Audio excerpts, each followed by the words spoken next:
In 1966, when Botswana gained independence from the British protectorate, she boasted a 50-kilometer tarred road with a GDP per capita of about $60. With the discovery of diamonds shortly after independence, the economy of Botswana grew rapidly. Unlike other African nations which upon discovering mineral wealth went into civil wars, Botswana has been able to use its resources to support economic growth. Botswana's small population, currently at 2.6 million people, good governance and prudent financial management have enabled it to use its mining wealth to achieve the middle-income status. This is the case of Botswana's success story.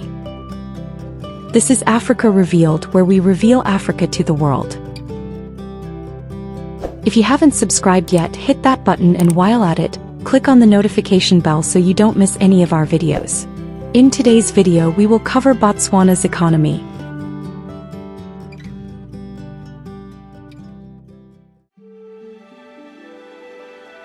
A multi-party democracy runs in Botswana. Although one party, the Botswana Democratic Party, has ruled the nation since independence. Every 5 years, peaceful elections are held. The first two presidents ran the country when presidential terms were not constituted. The second president, Sir Ketomile Masire, implemented the 10-year term made up of 2 5-year terms for presidents before retiring. This then saw Botswana enter into a peaceful transition of leaders. This political stability has allowed the country to grow without interruption and achieve most of its developmental milestones. Upon independence, Botswana's leaders were challenged by the poverty of the country and its people. With little to no progress, their main goal was to make sure the country went from rags to riches. The first president, Sir Cyrus Khama, made it his agenda to create a centralized state. This ensured that the people within the borders of the country worked together for the good of the land and its people. This killed off tribalism and racism, ensuring that locals and foreign nationals alike found a place in Botswana. With apartheid and racism rampant in neighboring countries, Botswana positioned itself as the non-racial liberal democratic alternative. This helped it play a major role in ensuring that majority rule was established in Namibia, Zimbabwe and South Africa, bringing stability to the region. From the influence of Khama, the Southern Africa Development Community was formed. SADC allowed for the region to form alliances that encouraged development projects in member states and coordinated different economies. The second president was challenged with rising inequality between the educated elite and the average rural citizen. Botswana is therefore heavily invested in education, mining and social services. By the mid-90s, when Botswana's rapid growth led to middle-income status, the presidential efforts turned towards diversity. As a result, subsequent presidents have prioritized economic diversification on their agendas. Diamonds account for 50% of Botswana's GDP, and efforts have been geared towards growing agriculture, private and tourism sectors to be significant contributors to GDP. In 1966, when Botswana was coming out of a severe drought, its future looked bleak. The leadership had to feed the nation and find ways to grow amidst dry, arid conditions. Part of the post-colonial leadership in Botswana consisted of chiefs who were traditionally welfare advocates for their people. Their inclusion in leadership helped the country to keep its developmental goals instead of benefiting a few elites. Equality and prosperity for all became their mantra, and efforts were made to achieve that. Every village was therefore earmarked to have basic amenities like a primary school, a health facility, and policing for all to flourish. Health care and education are free in Botswana. Access to health facilities is mostly available within a 5 kilometers radius. At independence, only a handful of people were educated and literate, but now more than 80% of the population is literate. Over 90% of children attend school, and the government has made it mandatory for parents to educate their children. Where access is a problem in remote areas, hostels and/or transport are provided for children to attend school. The limits to how one can be educated are endless, and the government provides sponsorship up to a first degree. The country's top students get government scholarships to study at any of the top 10 universities in the world. Before 2010, this scholarship was extended to anyone who managed to get accepted into any university in the region or worldwide. However, due to the 2008 recession and low diamond sales, The Education Ministry has tightened things. Students still get government sponsorship for their undergrads, but are mostly limited to studying in the country. Often, the government would release limited master's and PhD scholarships for students to further their studies. This has positioned Botswana to work towards using its educated populace to diversify into a knowledge economy. Botswana spends about 20% of its total budget on education. The national poverty incidence stood at 16.3% in 2015/2016. Efforts have been made to counter household poverty and encourage the uptake of agriculture for families to grow their food. Grants and government schemes are available to locals to start businesses or take up farming.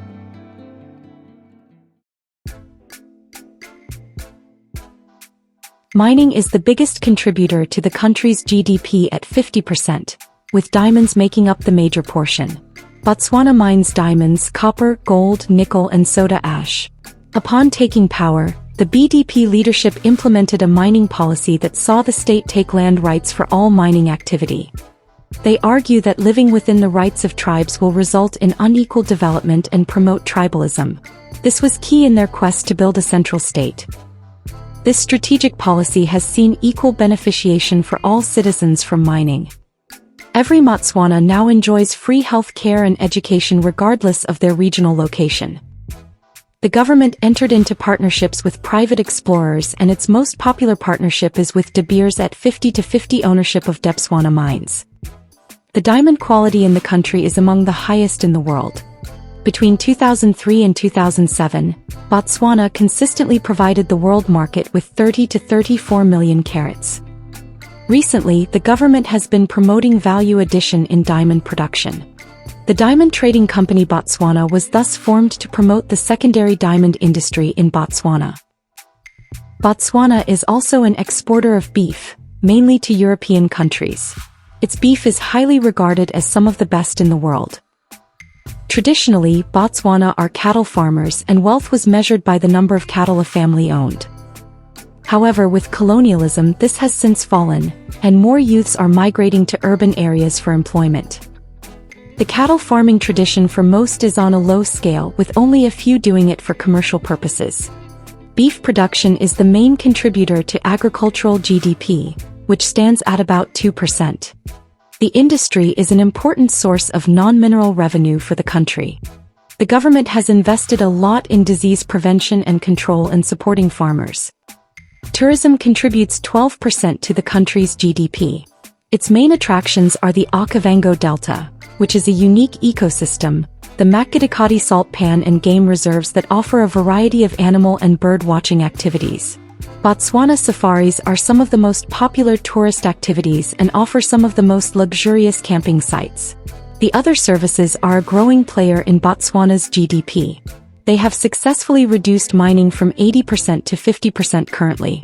The government has invested heavily in foreign direct investment, supporting manufacturing and growing the private sector. Companies' taxes are some of the lowest in the region at 22%. Now let's look at what Botswana did correctly. 1. Leadership structures. Many attribute Botswana's success to inheriting good policies from the British and little interference from the colonizers in Botswana's affairs. Most of Botswana's land is desert, and it was considered undesirable.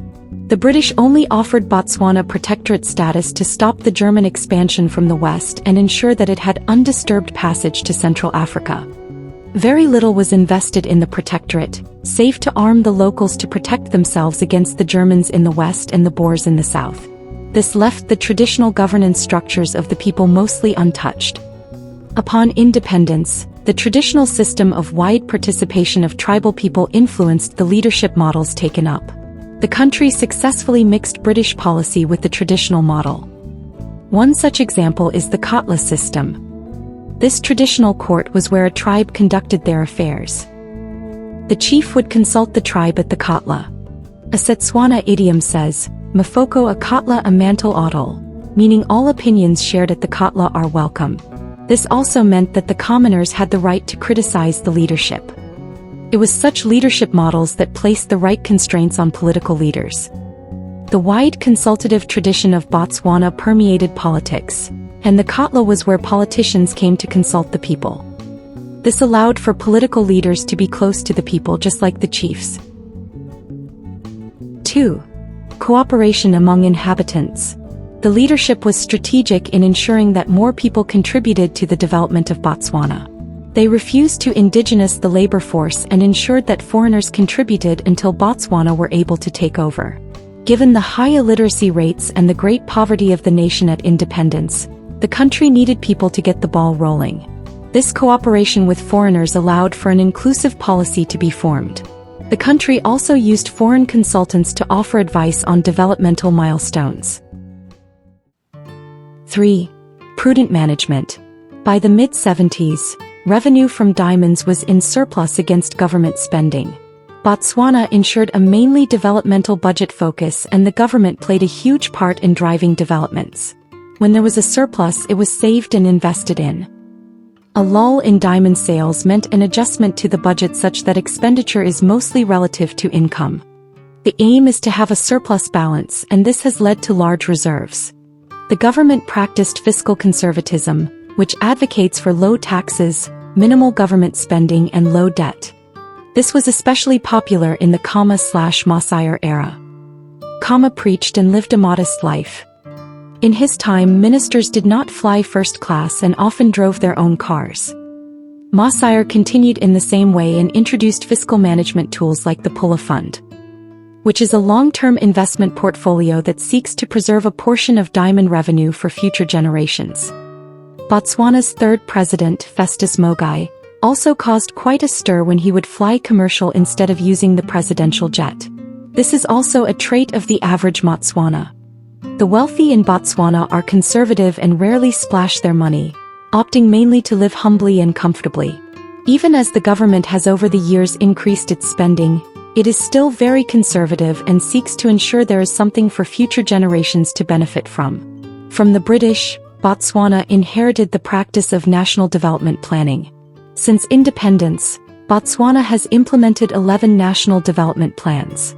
This outlines development policies, strategies, programs, and projects to be implemented within a 6-year plan period. These have greatly contributed to the country's progress. The minister in charge consults with the private sector, other ministries, civil society, local authorities, and other development partners. Another way that the consultative nature of Botswana leadership benefits the nation is through 4. Negotiation leverage. Botswana believes in the power of negotiation. This belief has benefited the nation in many key areas. Of note are the negotiations with Britain to offer them protection from the Boers and Germans. This benefited Botswana with their land and little colonial interruption, and benefited the British with access to Central Africa. This was followed by SACU negotiations that saw Botswana get a greater share of the regional body's trade earnings. Botswana invited mining companies to explore the land, leading to the establishment of several mines. Once the profitability of the diamond mines was clear, Botswana renegotiated with De Beers, which resulted in a 50% stake for the government. Botswana has consistently scored better on indices than Asian and European countries like Spain and Italy. This success is attributed to many factors, but mostly how Botswana's inaugural leaders were wise in mixing the traditional structures and good policies of the British. Their prudent management and luck in finding diamonds after independence propelled the country into a 35-year period of growth averaging 6 to 8% per year. Inflation has rarely been above 10%. Investment is at 20 to 30% of GDP, and the low debt policy ensures Botswana is cushioned for market eventualities. Efforts are in place to reduce reliance on diamonds, and an educated populace stands to be a great asset for the nation. Here we are at the end of our video. I hope you liked and learned something new today. See you soon in our new video.